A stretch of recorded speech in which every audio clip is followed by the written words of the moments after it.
Welcome to this episode of the Cultural Capacity Podcast.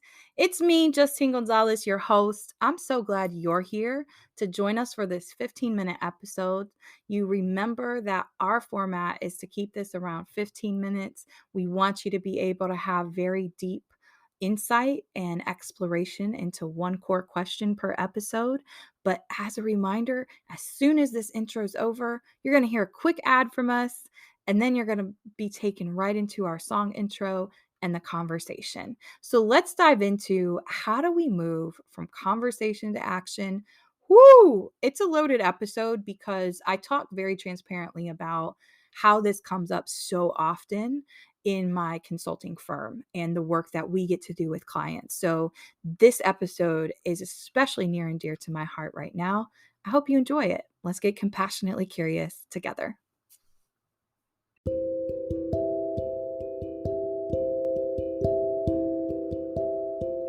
Welcome and bienvenidos to Cultural Capacity, a podcast sponsored by Educator Aid Incorporated, where our team is committed to supporting individuals and organizations on their journey of self-aware leadership, emotional wellness, and development of effective cross-cultural communications.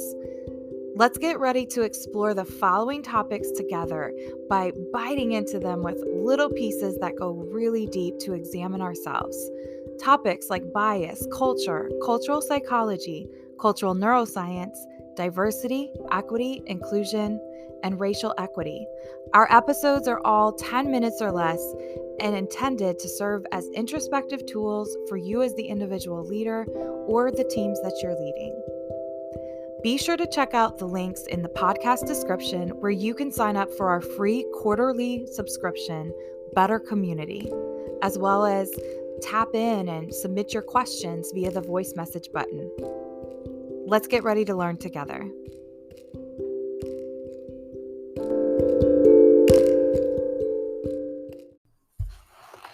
Welcome, y bienvenidos to this episode of the Cultural Capacity Podcast. I am your host, Justine Gonzalez, and it's November 2022. That means we are less than 2 months away from the new year 2023, my friends. And where I live geographically in the greater Chicago area, we have snow today. So I wanted to check in and do a quick episode. As you know, the format of this episode is to really help you, whether you are in a beginning leadership role, you feel you are called to be a leader and maybe you aren't known by that as title yet in the current job you hold, no matter where you find yourself. Maybe you're an executive listening to this. One thing I know to be true is that in order to enact change within different elements, different cultural elements within our organizations where we work, where we serve, where we have our children, right? If you're a parent and your children attend school, that is a workplace. There is a set organizational culture and it impacts how instruction is being delivered to your child every day, your children. So I'm very passionate about this, especially as a former school leader, multiple administrative roles, and teacher in the public education system in the United States. So, needless to say, when I founded my consulting firm, and as many entrepreneurs find, you're going to start to zone in on what are your areas of genius, so to speak. What are the things that light you up? And you know that that is consistently pivoting to also meet the relevant needs of your customers, of your clients, of your colleagues.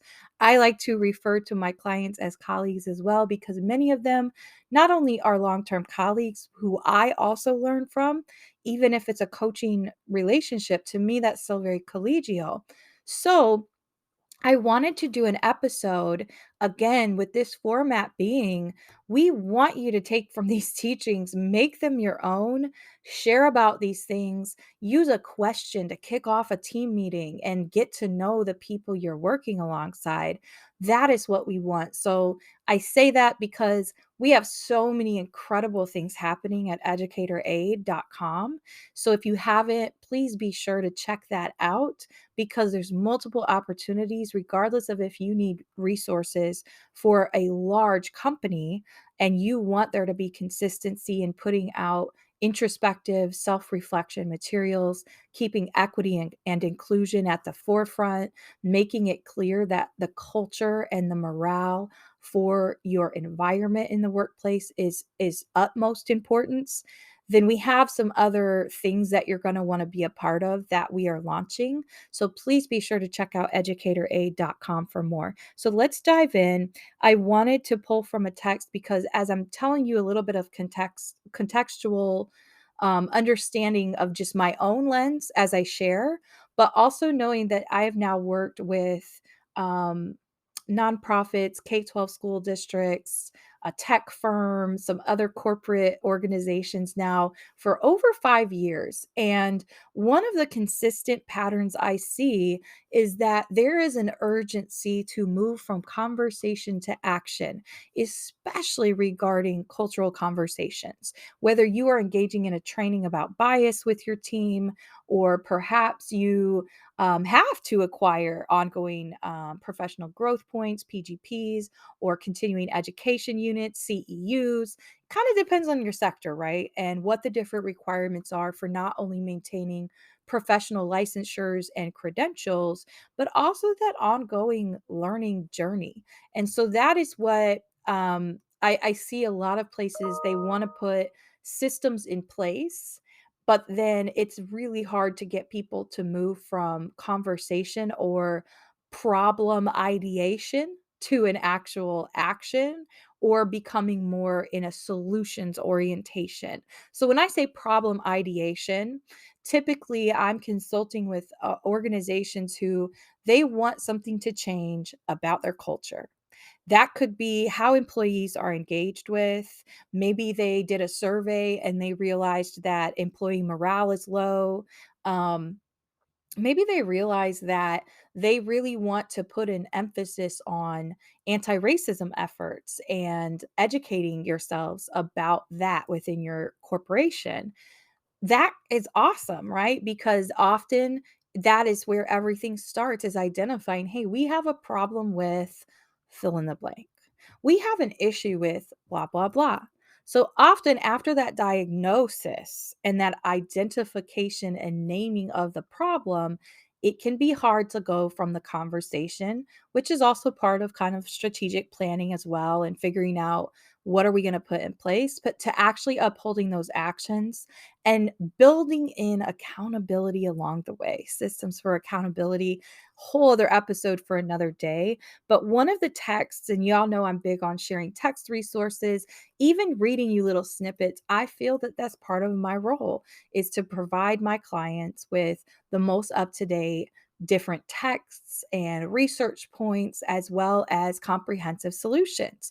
So it is very much part of my role that I am actively engaged in ongoing research, which I am, as well as my strategic partners alongside me are, and other companies I partner with when I say that, as well as teammates on the Educator Aid team. So that is one thing we're committed to. So you will often hear me pull on that to make sure that I'm highlighting some thought leaders, some texts, some resources that I learned from and that I know many others have learned from in different coaching roadmaps and models that Educator Aid provides. So, the text I wanted to pull from to kind of get us thinking, how do I move my team from just conversation or talking about the problem to actually coming up with actions and further actions of which we can hold ourselves and one another accountable for? So, the text that I went back into and I was exploring actually throughout this week has been by Warren Berger. That's spelled Berger, Warren Berger. And the text is called A More Beautiful Question: The Power of inquiry to spark breakthrough ideas. Now, I'm a fan of this. Part of my career was in what's called an international baccalaureate program school.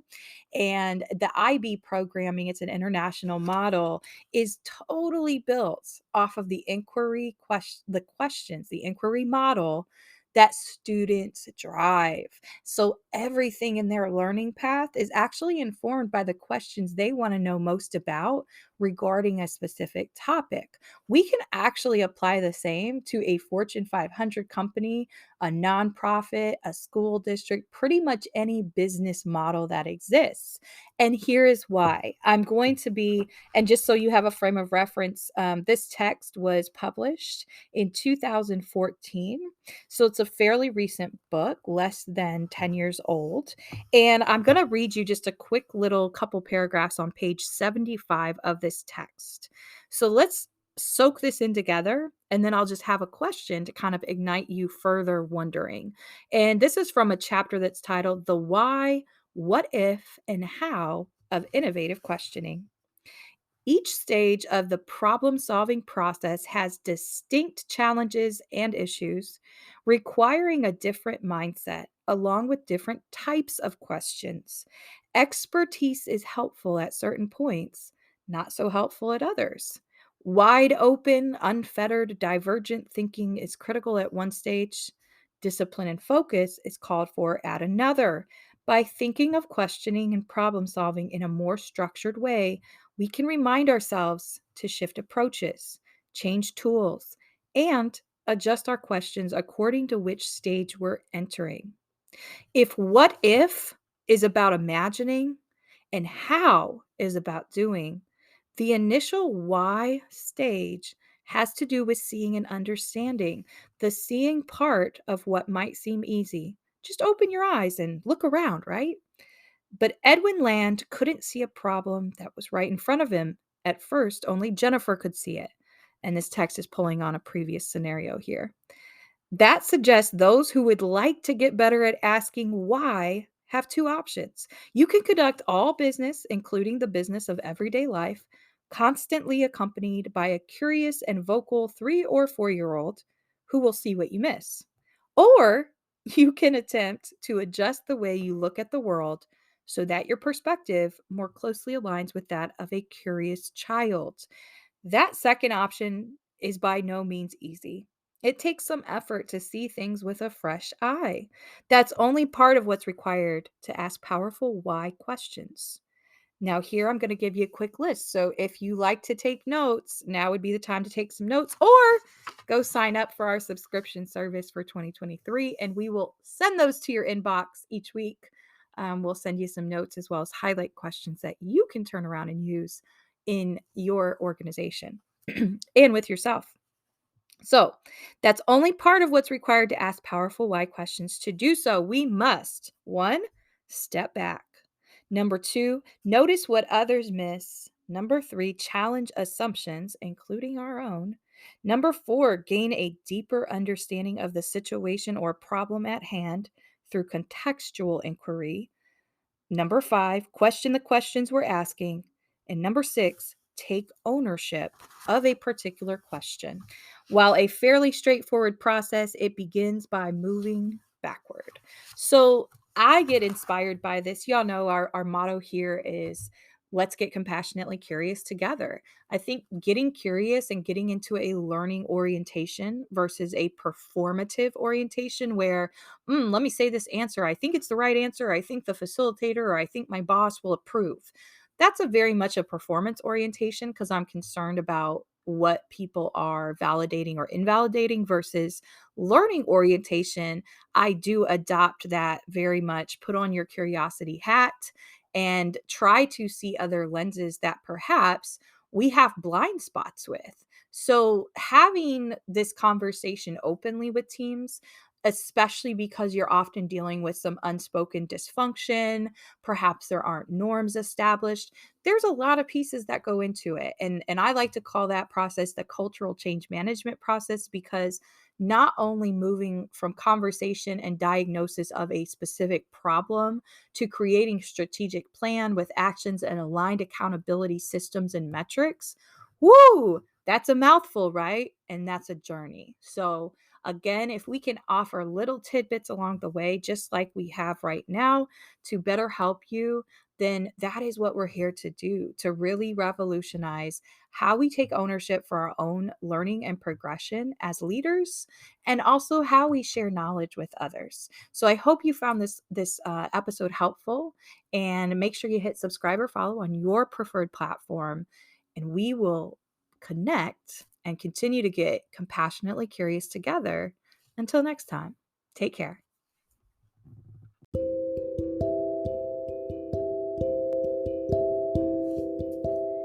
Thank you so much for showing up for yourself today and also tuning in to this episode of the Cultural Capacity Podcast.